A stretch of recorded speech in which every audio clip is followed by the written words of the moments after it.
بھیجتے ہیں، مومنو تم بھی ان پر درود بھیجو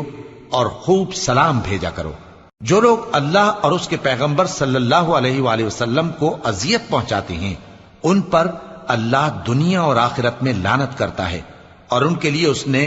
ذلیل کرنے والا عذاب تیار کر رکھا ہے۔ اور جو لوگ مومن مردوں اور مومن عورتوں کو ایسے کام کی تہمت سے جو انہوں نے نہ کیا ہو ایذا دیں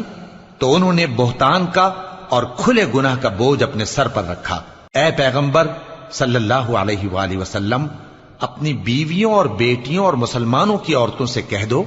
کہ باہر نکلا کریں تو اپنے چہروں پر چادر لٹکا کر گھونگھٹ نکال لیا کریں۔ یہ چیز ان کے لیے موجب شناخت و امتیاز ہوگی تو کوئی ان کو ایذا نہ دے گا، اور اللہ بخشنے والا ہے، مہربان ہے۔ اگر منافق اور وہ لوگ جن کے دلوں میں روگ ہے اور جو مدینے کے شہر میں بری بری خبریں اڑایا کرتے ہیں